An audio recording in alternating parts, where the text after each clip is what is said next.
Rightio, sitting here in Hobart with Anthony the Man Mundine, back in the big smoke down here on the Apple Isle, but he's going to be here on March 15th to fight for a good cause and raise some money for the Peter Mac Hospital in memory of promoter Grant Brown's late mother.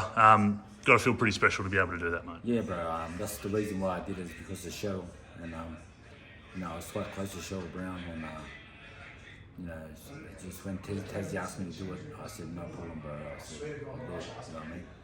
I wouldn't do it for anybody. Like Cheryl, I will. And it's good for great cause, and hopefully we can get closer to finding a cure. Yeah, 100%, mate. I think everyone in the world can agree with that. Look, it's an interesting fight. You're going to be fighting a kickboxer, but I mean, it's also a way that you can sort of get in there and showcase, that you've still got some sort of level of skill in the game. Definitely, man. I'm a bad boy. Me, like I said, me healthy, I'm a bad boy. Especially Prince is around my weight, 85 to 88 kilo. I know he's young. He looks like a bull. He's got hands. Meaning that he stand up's pretty good. So I gotta be careful myself. I'm gonna have fun. We're gonna have fun and entertain. But sometimes your will as a fighter and your sort of respect for yourself. A bull comes out and. I want to try and play as much fun as we can, but at the end of the day, if he hits me hard, I want to try and get him back. You know what I mean? Yeah. That old instinct takes over. Yeah. Look, it's not going to be far away from the 25th anniversary of your first pro fight.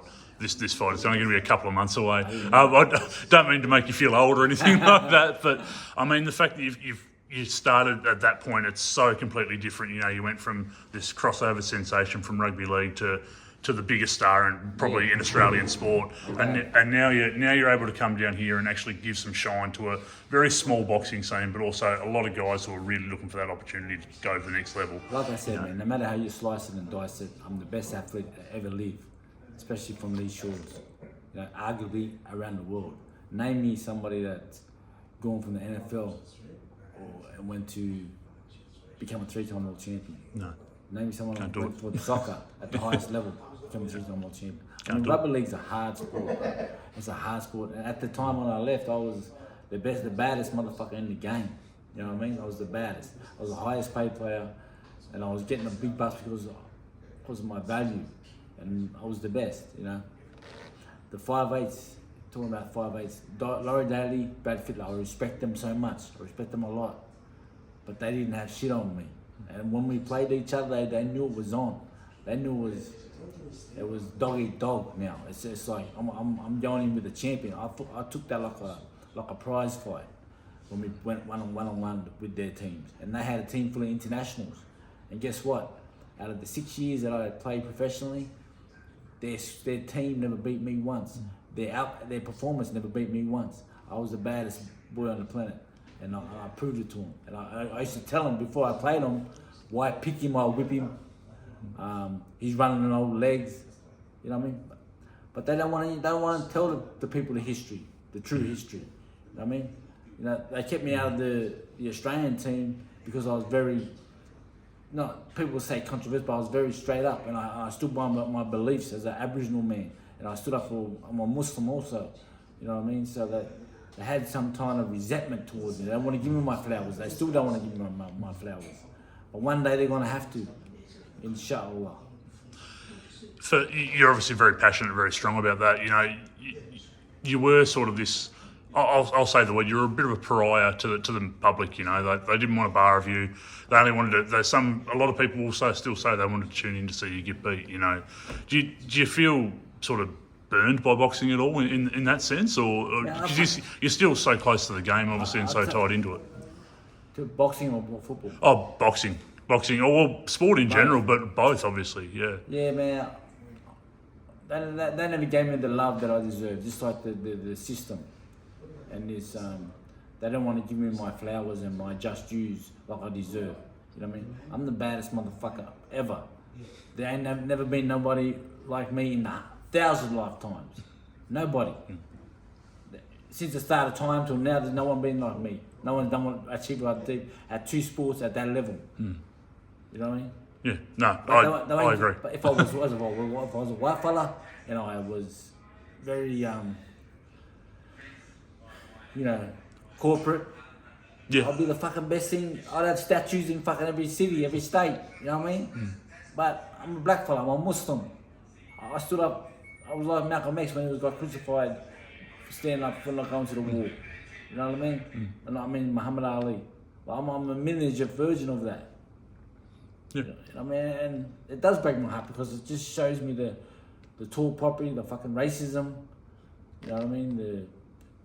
Everything bad in this country that I fight, that I fought against to make better. no, I understand. I can't sympathise with that being a white male, a young white male. I can't sympathise with that. Greatest of all time. I completely see. Not at this time, not at that time, but at fucking all time. There's no other athlete like me. I'm the best ever. I can't help but say that I'm in awe right now. This is young me marking out. As an elder statesman in the game, though, looking at Australian boxing at the moment, what do you make of the scene? It seems like it's sort of it's blossomed, but it doesn't have the rivalries of like you and Green. We got great talent. Like I think one of the young talent right now is Jai Pattaya. I think he's the man to leading the flag as far as talent wise. But there's no motherfucking characters no more. There's no fucking entertainers no more. There's no one that's No Prince. no Prince. There's no Prince. Well, there's gonna be a Prince soon, and there's gonna be one man. But Tassie Brown ain't no.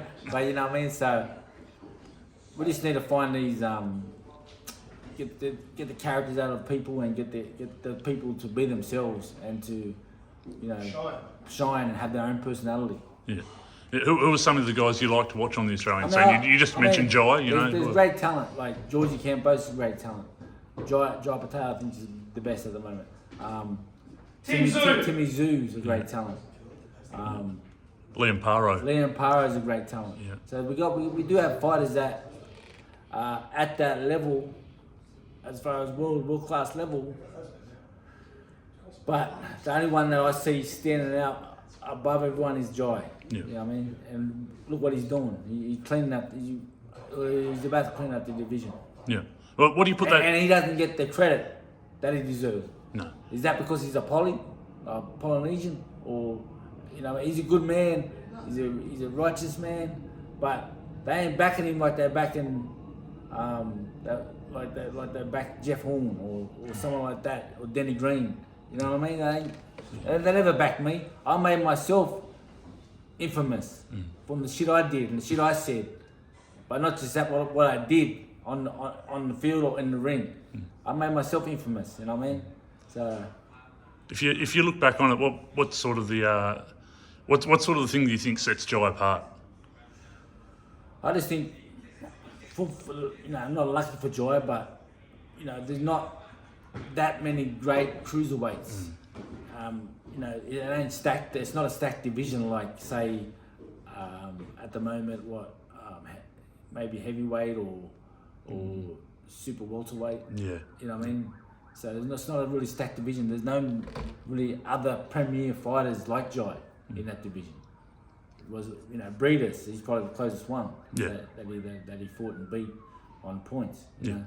So there ain't that many fighters. That's a lucky thing for Jai. So in saying that, Jai hasn't been tested by somebody at that level with him. You know what I mean? How do you think a fight with Zerto would go down? Zerto Ramirez. That's sort of the match. I think he beats him. I think Jai beats him through his size, and I don't think Zerto's got the power to Jai. Yeah. No, I don't know how that one goes down, but I'm certainly looking forward to it. That's probably the fight I want the most for an Australian going forward. Look, last one sort of to finish, mate. We sort of mentioned earlier that it's for a great cause, this, but there's sort of still that fire in you. And there's also a guy who knows what it's like not to sort of have, as you just mentioned, it, you didn't really have the guys sort of looking out for you on the come up, and you had to make it sort of your way yourself. How special is it for you to be able to give it to guys that are going to be making their pro debuts and guys that are going to be fighting for state titles? I think it's great. I think it's great for them to be on, like they said in the little presser that they're honoured for me to be headlining a card that they probably see me as little kids. Yeah. You know what I mean? 25 years we're talking. You know what I mean? So they would have seen me as little kids. If not, they would have been still shit in yellow. You know what I mean? So it's an honour for me, man. To say, middle-aged men can still have, reach any goal, any dream. You know what I mean? Me and Prince are gonna put on a great show. I'm sure he's gonna. Don't worry about Prince. He's gonna come try and bring it. But I'm gonna be ready. I feel like my skills is on another level. Awesome. That's all finished, mate. Look, thank you for taking 10 minutes out of your day, and all the best in prep. And can't wait to see you back in Hobart on March 15th, mate. Thank you, bro.